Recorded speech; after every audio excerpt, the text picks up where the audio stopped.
And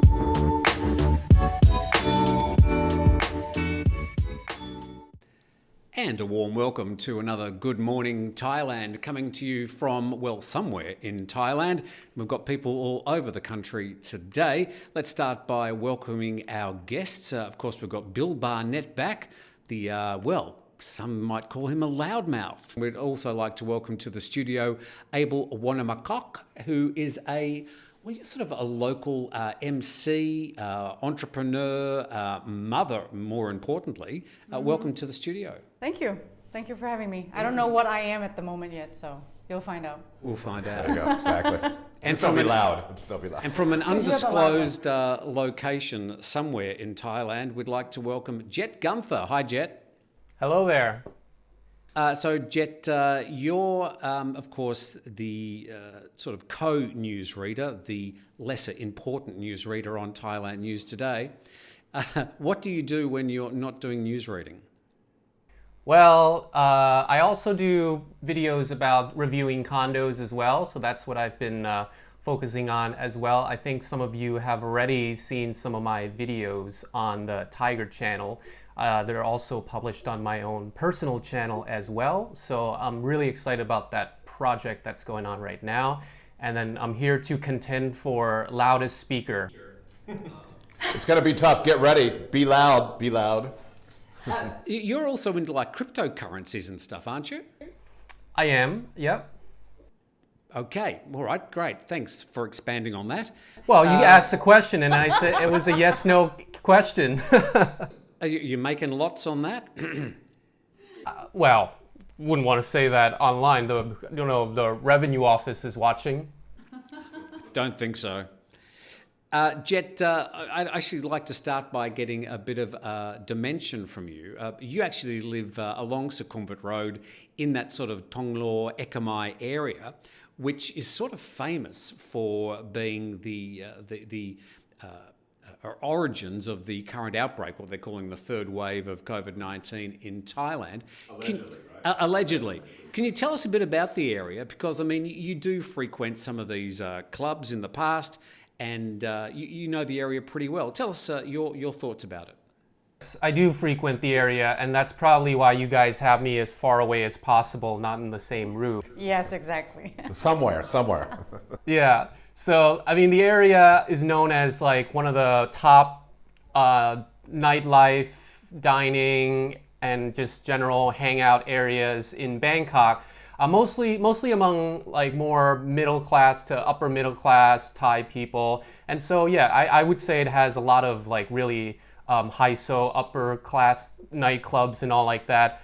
So, I mean, yeah, so that's the area. It's a really lively area. So it's an area where people go and congregate and get together during the weekend. So, I mean, of course, it's natural that if you're going to have a virus going around and it's going to spread around in areas where people congregate, then Tonglaw is bound to be one of them. Can you tell us a bit about the people who were going to those areas? Could you describe the clientele of these clubs? I mean, I would say they're like people around my age, mostly Thai. It's not really an expat scene, probably 90% Thai. And yeah, I think it's where people go and like the type of people would probably be, you know, middle class, upper middle class, very cosmopolitan, and you know, trying to be there because it's the scene and all like that. I think something interesting now is the blame game, and it's interesting here in Thailand because you talk to people from the West, and they had this whole thing when they had COVID outbreaks about a year ago, and people want to say, oh, it was their fault. Whose fault is it? You know, where's the blame? And now we're going through this in Thailand now. So there is the blame game in Tonglaw. There's the blame game places like Phuket where you had the incidents down there as well. So certainly we're going through that phase of the pandemic. Abel, where do you go out when you sort of get time off from being a mum? Very good question, Tim. I actually don't go out. I don't drink alcohol and I don't smoke, and I'm not a big partier, and I guess I don't even really need to be seen because I kind of passed that Southworth stage of my life. So I'm a quite boring person. I guess maybe I'm the most boring person in this room here, you know. I don't smoke, I don't drink. But no, I really, if I go out to like a local local restaurant, and I try to stay away from a lot of people. But that's my nature. I don't actually like to party so much. So places like, Tonglo, unless it's like a nice proper restaurant or something like that, then I would go. But like Cafe Del Mar or Catch Beach Club, I'm sorry, I'm not cool enough to go to those places. But maybe going backwards, because you're staying home and everything, you're a mother and you've got family and everything else. Are you angry about what's happened in Tonglo? Are you angry about these incidents, about how COVID allegedly spread? Do you want to see them brought to justice? Well, I try not to get myself angry, but I am very, very unhappy. Let's just speak say to that, Chet here. You can like, speak to Chet very here. unhappy because I actually send a message on Facebook to Cafe Del Mar, telling them that I know this is a Phuket place, and we're talking about Thailand, but it came from Tonglo, right? And we think, I'm sorry, we think it came from that place, and then obviously it spread to other places, but it does affect our livelihood. Lockdown again. Everybody's. But I know that not everybody's. I know that people don't want to get COVID. I know that, and I know that people do not want to spread it. But there is still always this blame thing, like, oh, who did it? Who started it? Jet, can I ask you, the media have been talking about the people going to these clubs as high-sos, the high society sort of Thai people, and politicians. Are these the people you understand who sort of frequent the clubs? Well, first of all, just to backtrack on like the blame game, and I guess I'd like to offer a different perspective about that. It's like, it's easy to point the finger to these parties and all like that, but on the other hand, I just want to say that it's not like the Phuket authorities did not know that these parties were happening. So before all this happening, we have the public, we have people like, trying to promote tourism, domestic tourism, let's travel around Thailand and support the local economy. And one of that is having these events to encourage people to travel around. So it wasn't like these events were held in secrecy under the nose of the authorities. They got permits from the authorities to hold these events because they were welcomed as a activity that would promote the local economy. And then it just so happened that there was an outbreak, as with any risky activity where people congregate, and now they're playing the blame game and demonizing these people. It's like, well, okay, I'll keep that in. If I'm an event organizer, I'll keep that in mind next time you want me to hold an event. I mean, you guys want activity in the economy so much, but then turn around and blame people when, things mess up. I should mention in the last 24 hours, two 51-year-olds, the executives of the Crystal Club and also the Emerald Group, who owns another club in Tonglo, have denied any wrongdoing in running parties or activities at their clubs as the Thai authorities tried to zone in on exactly what happened for this current outbreak. All right, now just to move on, firstly, we'd like to thank the person who sent us 7 pages from the Book of Revelations after our discussion yesterday about the mark of the beast. Thank you very much for all those excerpts from the Bible. I'll get through them eventually, but we'll come back with our next lot of topics, but we're just going to break for a moment to check out the main stories from around Thailand. 2,455 new COVID-19 cases in Thailand today, and sadly 41 deaths reported by the CSA. Out of these new infections, 479 from Thai prisons. Over 24 assault rifles are missing from a military base in southern Thailand, down there in Narathiwat. A monk talks a man down from a telephone tower in Sattahip. 515 test positive for COVID at a construction site in Nonthaburi, mostly migrant workers, just north of Bangkok. And in southern Thailand, warnings of wet weather forecast from the tropical cyclone Yas until the end of this week. Well, the next part of our discussions today, and we've got Bill, Abel, and in an undisclosed location, secret location, Jet Gunther as well. Yep, hiding my crypto. Crypto King, yeah. Crypto King. So there is talk or open discussion now that there could be up to half a decade before the tourism economy will recover. Just to quote, Grim news for tourist-dependent areas such as Phuket, Pattaya and Samui, as the government has cautioned it could be another half-decade before the tourist industry is fully revitalised. This has come from the National Economic and Social Development Council. By the way, because we've got Jet online, you will hear my computer go ping every now and then as messages arrive, so sorry about that. So are we looking at half a decade, Bill? I think you have to go deeper than that, because if we go back and look at the last big downturn was during the global financial crisis, and at that time, Asia led the global financial crisis out of, in terms of their economies came back very quickly, so it was quite a big bounce back. This time, there's a lot of other factors. You just can't give an arbitrary number saying what's going to bounce back. What do we know? Airlift will dictate many things. The stability of Thai Airways, the stability of the low-cost airline carriers. You can't stay there if you can't get there. This is a fundamental. If the airlines are able to come back, then there's going to be people flying again. You also have to look at post-COVID, resort destinations are going to probably prosper because people feel open spaces are more safe.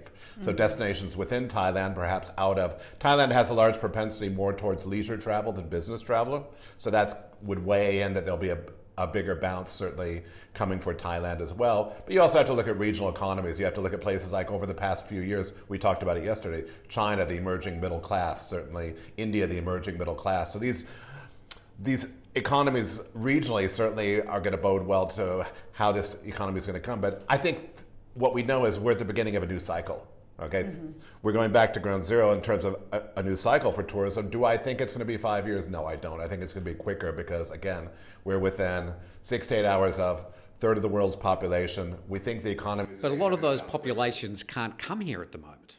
Can't But at they the will. moment. They Can't at the will. moment. Nobody's saying it's going to recover next year. Nobody's going to say it's going to recover the year after. We think over a 3-year trajectory, things happen quicker. The world is accelerated, as we see the COVID. Here to zero to now, it goes quickly. So I think that's really important. So the markets can recover, but it's not going to be immediate. And we're not going to go from 38 million tourists all of a sudden in 2022. It's going to take years to recover. And certainly the aviation industry is a key to this, getting people back to the country. I was just going to ask Jet, places like the tourist economies, Phuket, Koh Samui, Pattaya, Chiang Mai, they are going to suffer and probably need to find an alternative to their economies. How about a place like Bangkok, Jet? Would you even notice if no foreigners were there? I think definitely in certain areas like the middle Sukhumvit area, like the Asok, Nana area, definitely you see businesses that are catering towards tourists suffering. But if you take places like, let's say, Thong Lo, where most of the locals go, before this third wave broke out, the place was indistinguishable between now and before COVID entirely. So I think it'll be in pockets of Bangkok that cater towards tourism. But they have adapted so far. Like one thing that I've noticed that a lot of hotels are doing is they're offering a lot of really good staycation deals for locals where it's discounted prices. You pay like one fixed fee and then you stay there for the weekend. You got dining, you got spa, you got all this stuff. So I think a lot of businesses are adapting, but obviously there's a huge oversupply of businesses catering towards tourists, and a lot of people are going to suffer. Abel, I was going to ask you, what do you think some of these tourist-dependent economies could do to diversify so that they don't have a situation where another virus hits the world and suddenly they're closed down again? They literally can't function.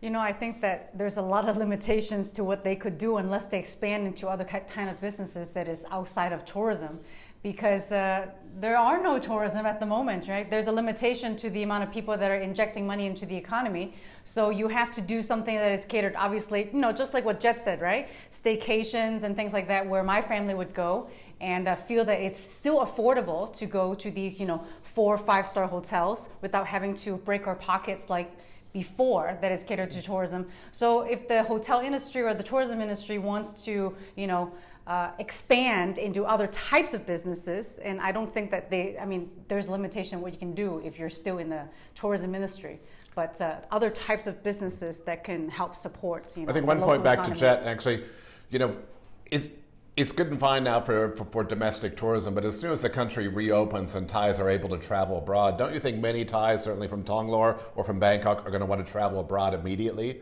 given a preference?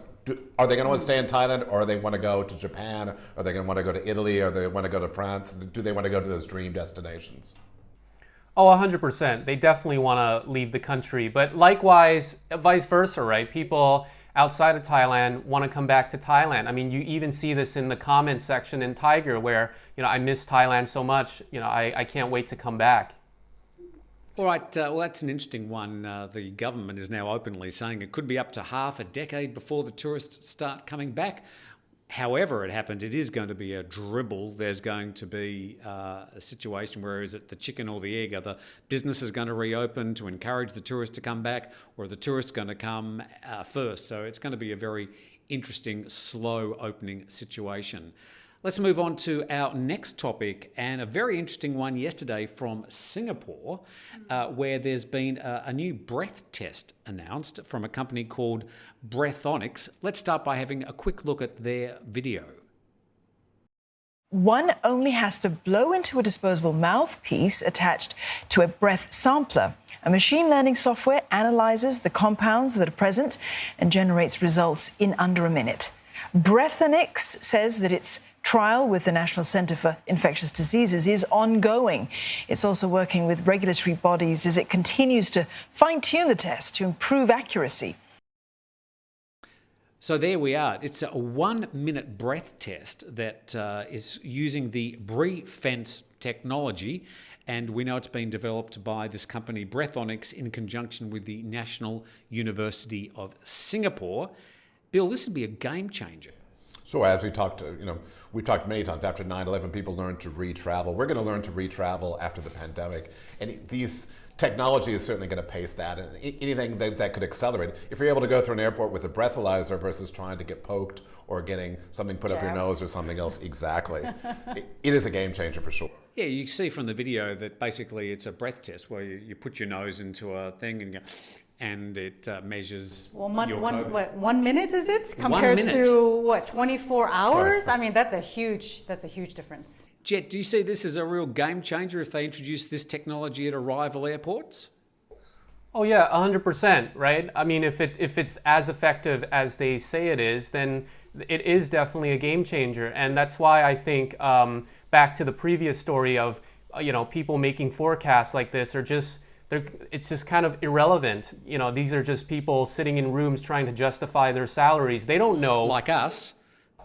Well, okay. Sorry, do we get a salary? Yeah, I mean, we can't all. Yeah. I would like to have one, yeah. But the point is, when have forecasts ever been accurate, right? Like, I feel like saying something like half a decade is just going to unnecessarily scare people and lead to a self-fulfilling prophecy. Like, you don't know. The entire world depends on, the solution to this COVID problem is a multi-billion-dollar industry. And so you have the entire world's attention at this, innovating, thinking of ways to make things work. So, I mean, I at least for one am optimistic about the, entrepreneurial spirit of people when really put to the test.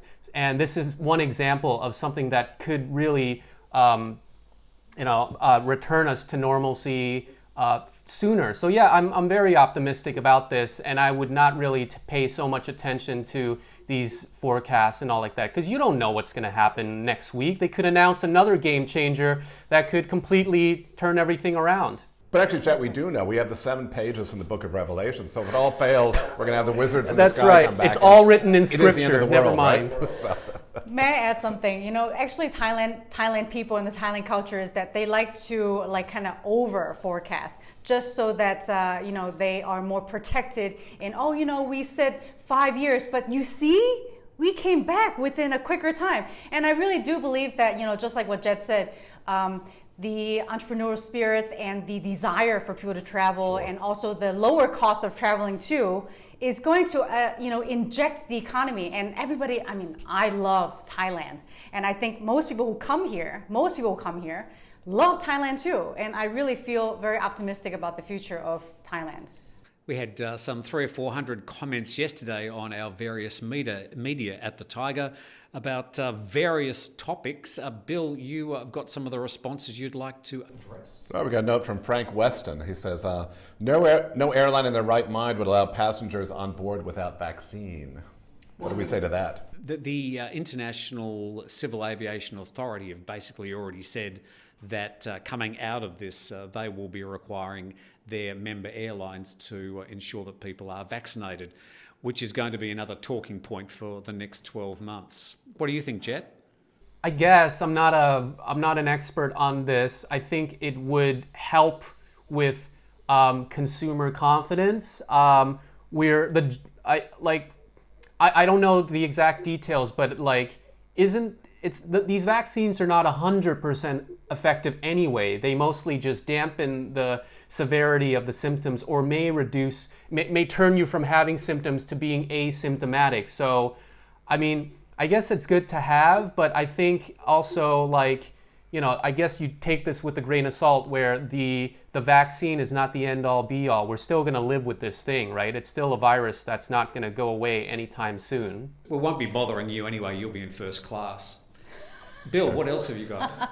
Yesterday we also had a discussion about no alcohol or the alcohol bans in many places of Thailand. This comes up in cases, why is there no alcohol served between 2 and 5 or sold in shops in certain places in Thailand? Abel, do you know why there is no alcohol served between 2 and 5?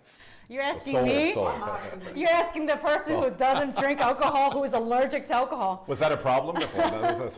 Actually, why don't you It's such drink? a big problem for me. Oh gosh, I just love drinking so much. So what was the question again? Why is there no alcohol served or able to be sold, between 2 and 5 in the afternoon? You know what? That is a really good question. I have been trying to find out the answer to that question for know, years, and I have no idea, really. This is what I heard, and it could be an urban legend, but that may make it even more interesting. Is that I think the reason why they're banning 2 to 5 alcohol is that actually during this time, they're people, especially in construction sites or anything, people have been drinking so much in the afternoon after lunch that it actually reduces productivity. Really? And so the government once did a study between, whether they should limit alcohol during this time and not. They actually found that productivity went up when they banned alcohol. So I thought it was something to do with the school, when schools go home, and so that the kids wouldn't be rushing down to the 7-Eleven to grab a quick beer. Quick singer. Yeah. What do you think, Bill? Either or. Well, actually, I like both reasons too. Actually, I'm going to start having my staff drink during lunch. I like Jet's reason, actually. I'm going to try that out as Jet's reason sounds much more plausible than ours, I think. yeah, but in practice, it doesn't matter, right? Because that study was done in isolation between an area where they made sure that there was no alcohol and an area that they made sure that alcohol was abundant. But in practice, it's come on, man, is that really going to stop someone from drinking if they really wanted a drink? Well, they'd go in there at 1:55 and buy a 6-pack. Yes, exactly. How is that going to stop? Okay, it may deter a certain amount of people that oh shoot, I forgot to buy alcohol for this time exactly, but they'll try again tomorrow, right? So I think, again, just a bunch of people in rooms trying to justify their salaries, and so yeah. All right, Bill, what else you got? From Leslie, and again regarding the alcohol ban. My wife and I go to restaurants 5 or 6 times a week to eat, but now we're eating at home. And I think that's really interesting because, again, this has been a constant subject, restaurants. Part of tourism, and we talked also with Jet earlier, and Abel as well, restaurants are part of our tourism economy. It's so important here. Thailand's such a great dining destination. These guys are flat on their backs right now, and there has to be a way to help these restaurants. This alcohol ban is doing nothing to assist the economy or to bring these businesses back from the dead. Well, before we go to Jet, I was just going to say that in our household, we've certainly got used to ordering perfectly good food in at a very reasonable price, very conveniently, with a lot of choice. In fact, a lot more choice than just a single restaurant.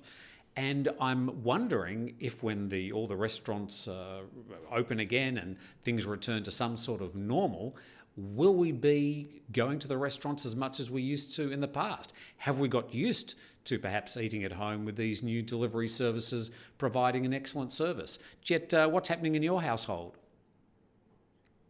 Well, for me, I guess I've actually been eating a lot healthier. Most of the food that I've been ordering is very healthy, and I've had to force myself to cook more, which in the end has been a net positive for me. Oh, Jet, I have to ask, what are you cooking? Mostly chicken breast and various vegetables that go with it.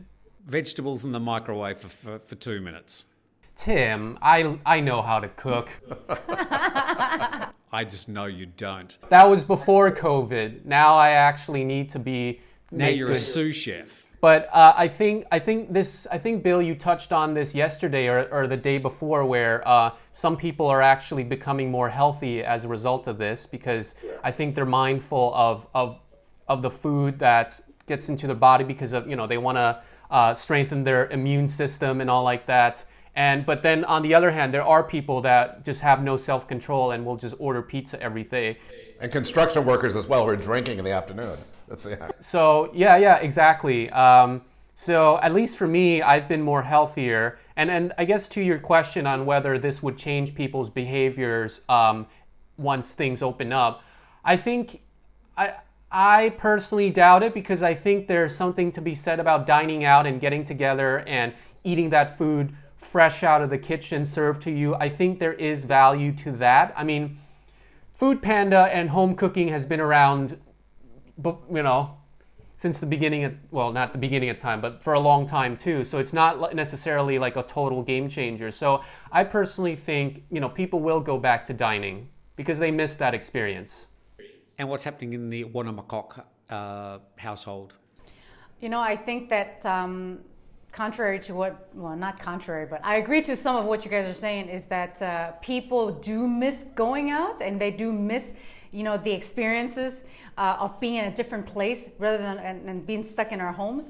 And I do think that people have changed somewhat their habits, because COVID's been going on for like more than a year and a half now, 2 years, and if we listen to what the government is saying, it's going to continue on. So there are definitely habits that people are more accustomed to, and obviously COVID have drilled it into our minds that health is very important as well as well-being. So some people, of course, and I think a majority of people are adapting to that kind of mentality, but restaurant businesses do need our support. I mean, I used to be in the restaurant business, and I believe that we will go back to the way that it was slowly, All right, and with that, we'd like to thank our guest. Abel, would you like to give people a contact if people want to contact you for any emceeing? Call Abel, right? And I have to correct him. I'm an international presenter, not just a local one, okay? So I work everywhere around the world as a stage MC and TV host, etc., etc. But not at the moment. Yeah, see, I have been very quiet. What's your slogan? Your slogan is be heard and be able. Be able. There yes. you go. So find your voice, Asia. Jet, are you doing the news or am I doing the news today? I'll do the news today, Tim. So stay tuned for that, everyone.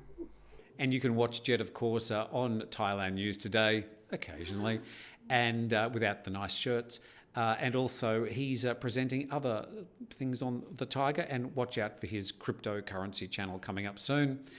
Not true. Did you say something about a nice shirt? Bill Barnett, thank you for coming in. Thank you for having me. Bill Barnett from C9 Hotel Works, and thank you to all our guests. Thank you also to Jay, who's been pressing the buttons there in the background. Okay. And thank you to Coffee Club, who delivered the coffees this morning. And with that, we'd like to thank you for joining us on Good Morning Thailand. We look forward to seeing you tomorrow.